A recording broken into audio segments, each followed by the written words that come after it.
श्री ऐसा साधक हाँ, जो आपने देखे, अच्छा, श्री ऐसा भी साधक, अब तक आपने देखे सर, अच्छा अच्छा, उनकी कुछ प्राप्ति हाँ। या तो रेशियो बदलेगी, मतलब हाँ 2:4:8 जैसे 5:2:3 या तो हाँ उनका कुछ अनुभव बताने की कृपा करें। 25 साल से आप 25 साल से ज़्यादा जुड़े हुए अब हैं। उनका अनुभव मैं कैसे बता सकता हूँ, पर मैंने कुछ लोगों के अंदर परिवर्तन देखा है डेफिनेटली, और परिवर्तन बहुत अच्छा देखा है। उनकी अनुभूति दिन ब दिन आगे बढ़ती हुए कुछ बहुत कम लोग पर देखा है कि जिसके अंदर एक चेंजेस, कि आज उन लोगों की ऐसी स्थिति है कि उनको गाली दोगे तो अभी वो रिएक्ट नहीं करेंगे, इतनी अच्छी स्थिति के लोग भी अपनी सिस्टम में आए।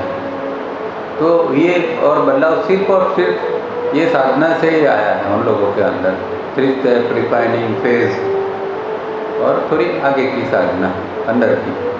तो ये हो सकता है और ये हम कह सकते हैं कि ये संभव है डेफिनेटली, पर व्यक्तिगत रूप में उसका अनुभव क्या है वो तो वो हर व्यक्ति अपना अनुभव तो खुद ही जानता है, और वो अनुभव वो खुद कह सकता है कि मेरे अंदर ऐसा हो रहा है या नहीं। पर हम तो एक ही देख सकते हैं, हर व्यक्ति के अंदर परिवर्तन। हमारे लिए ज़रूरी क्या है कि परिवर्तन है। हम जिसके साथ है आज 5 साल से, 10 साल से, 25 साल से, तो कोई किसी को हम 10 साल से 25 साल से पहचानते हैं, तो हम तो इतना तो हम समझ सकते हैं कि भाई इसके व्यक्ति के अंदर परिवर्तन है कि नहीं, कितना है, स्लो है, ज़्यादा है वो, और इससे ये भी पता चलता है कि ये व्यक्ति कितनी मेहनत कर रहा है। अब कई बार होता है क्या है कि लोग मेहनत तो करते हैं पर ढंग से मेहनत नहीं करते हैं, तो परिवर्तन जो आना चाहिए वो आता नहीं है और वो दिखाई नहीं देता। क्योंकि जब आप अच्छी तरह साधना करते तो पहला तो आपका फेशियल चेंज हो जाता है, आपका जो चेहरे का भाव है ना, इसके अंदर सौम्यता आती है। सबसे पहला लक्षण ये है, किसी व्यक्ति को देखते हो और उसके चेहरे पर थोड़ी सी भी अगर कड़काई है तो समझो कि अभी बात बनी नहीं है। एक सौम्यता आ जाती है अंदर, एक मुलायमता।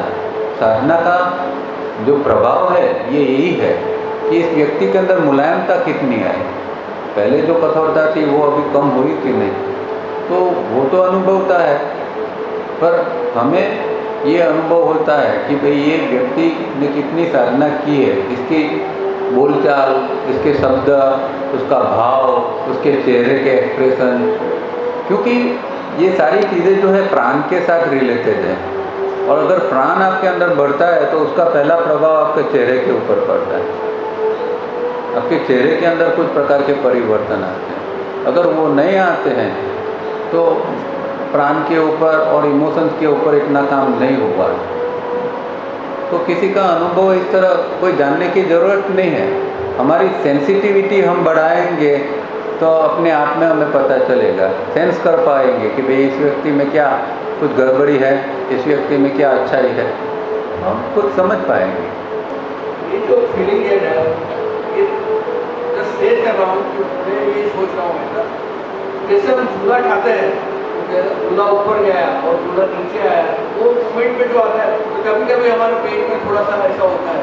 तो ये यहाँ पे जो पॉइंट आता है वहाँ पे कुछ आसपास में ऐसा फीलिंग हो सकता है, फील होता है।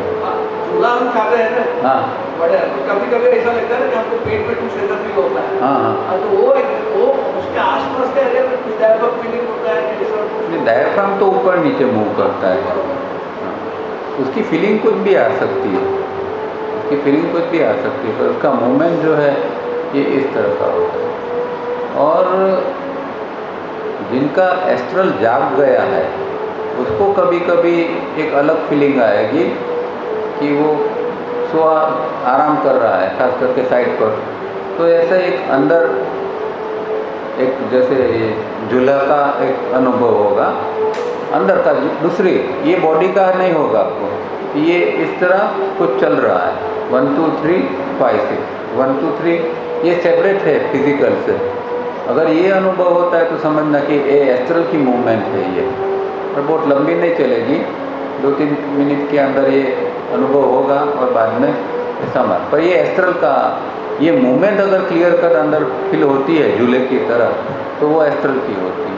उस समय में सीधा उस फीलिंग के साथ गायत्री करेंगे तो अच्छा रहेगा। 3 स्टेप जोड़ देने का, गायत्री करो 3 स्टेप करो। पर प्रॉब्लम क्या है कि अभी हमारी रिदम अंदर एस्ट्रल में एस्टेब्लिश नहीं हुई थी, हुई है, तो हमारा फिजिकल करेगा 1 2 3 5 6, पर उसकी मूवमेंट अकॉर्डिंगली नहीं होगी, वो थोड़ा जल्दी भी आगे पीछे होगा।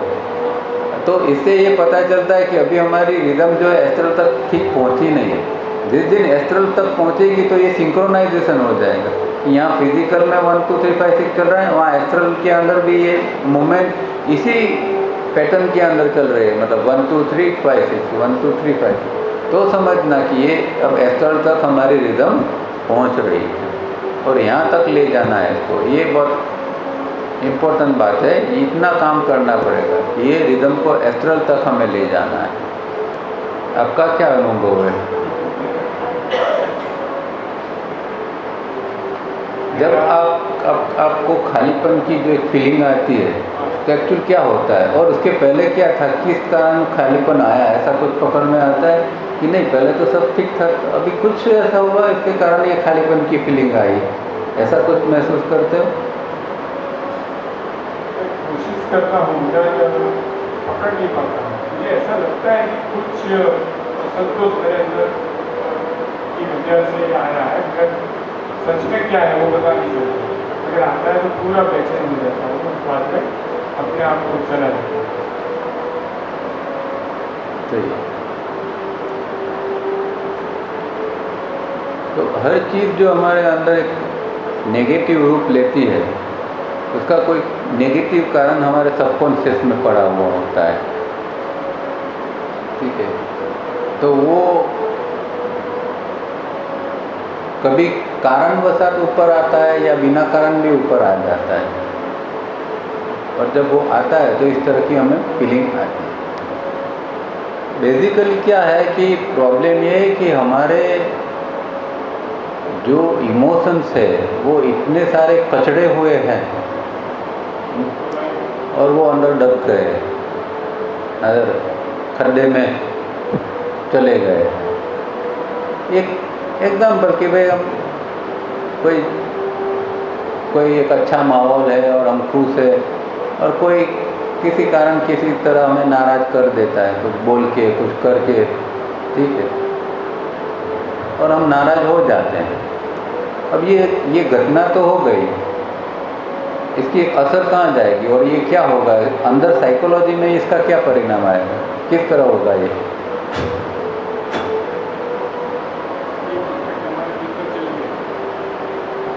तो ये चीज़ जो है इसका एक पार्ट हमारे अंदर दब जाता है, जिसको हम सबकॉन्शियस कहते हैं। तो सबकॉन्शियस के अंदर ये पार्ट दब गया, इसके साथ में एक मेमोरी बन गई,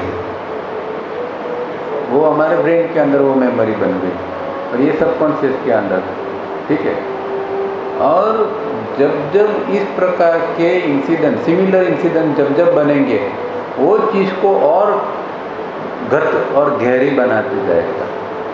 और ये प्रक्रिया आज की नहीं है या इस जन्म की नहीं है, ये प्रक्रिया जन्मों जन्म से चली आई है।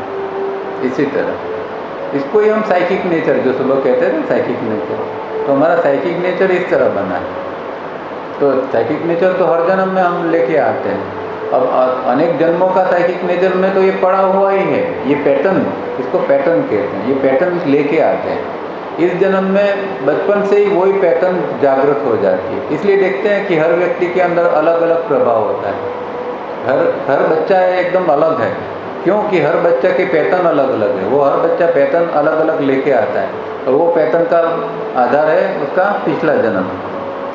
तो ये जो पैटर्न जो हम लेके आते हैं, वो पैटर्न के ऊपर ही हमारा सारा जीवन चलता है।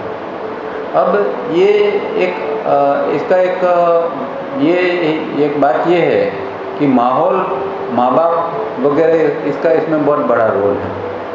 पैटर्न तो दो प्रकार की होती है, कुछ अच्छी पैटर्न भी हम लेके आते हैं, कुछ बुरी पैटर्न भी लेके आते हैं। पर किस तरह आपकी परवरिश होती है, आप कौन से माहौल से आ रहे हैं, आपका किस तरह का एजुकेशन, आपके टीचर्स वगैरह से, ये सारी चीज़ें जो है वो ये पैटर्न के ऊपर काम करेगी।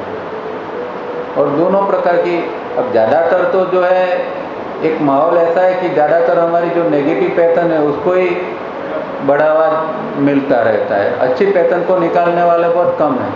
इवन फैमिली में भी नहीं होता है।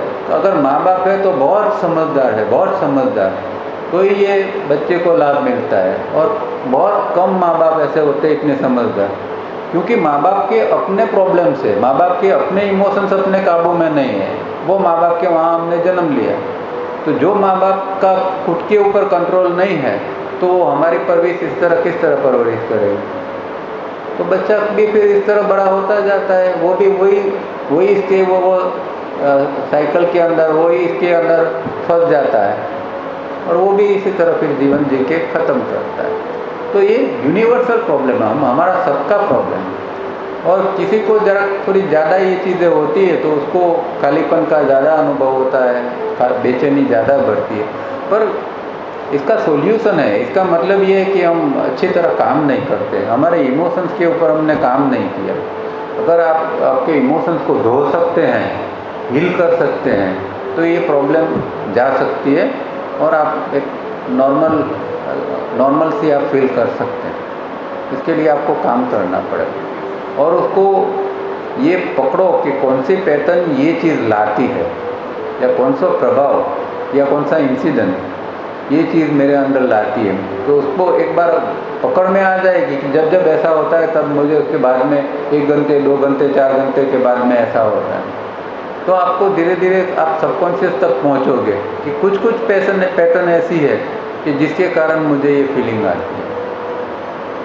वो खालीपन की है, लोनलीनेस की है, पूरा फैमिली के साथ है, सब एंजॉय कर रहे हैं, पर ऐसे जैसे हम कोई अकेले हैं, किसी सबके बीच में हम खोए हैं। तो कई लोगों को इस तरह की फीलिंग आती है, एक अकेलेपन का फीलिंग आती है।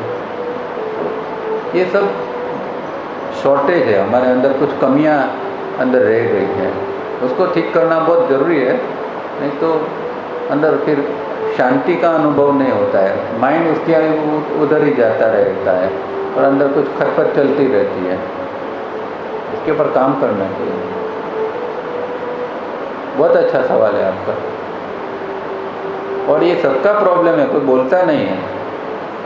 ये सबके अंदर ये गड़बड़ी है कुछ ना कुछ हद तक। वही है ना, आप मोबाइल लेके क्यों बैठते हैं हम? वो खालीपन को भरने के लिए। ये 5-10 मिनट से ज़्यादा हम मोबाइल से दूर नहीं रह सकते। अकेले हैं, प्रकृति में बैठे हैं, फिर भी थोड़ी देर देखा, अब ठीक है चलो हो गए, अब कुछ चाहिए, नयापन चाहिए हमें, तो मोबाइल देखेंगे। मोबाइल में भी कुछ ना कुछ वैरायटी देखेंगे और बहुत सारी अलग अलग एप्लीकेशन डालेंगे कि जिसके अंदर से कुछ नया मिले। ये हमारा खालीपन को भरने का ही प्रयोग है। घर में भी कुछ नहीं काम है तो हम शांति से बैठ नहीं पाएंगे, इधर जाएंगे उधर जाएंगे, लॉबी में जाके खड़े रहेंगे, देखेंगे लोगों को, फिर आके या न्यूज़पेपर पकड़ लेंगे या किताब पकड़ लेंगे या मोबाइल पकड़ लेंगे या टीवी चालू कर देंगे। टाइम है तो हम और कुछ 3 स्टेप करने का मन नहीं होगा। ये सब करेंगे, सब कुछ करेंगे, यही तो खालीपन है हमारा। और सब है, बेटा है, बेटी है, वाइफ है, हस्बैंड है, सब है, हमें कंपनी देने वाले हैं, फिर भी अंदर तो यही हालत है। इससे निकलना पड़ता है।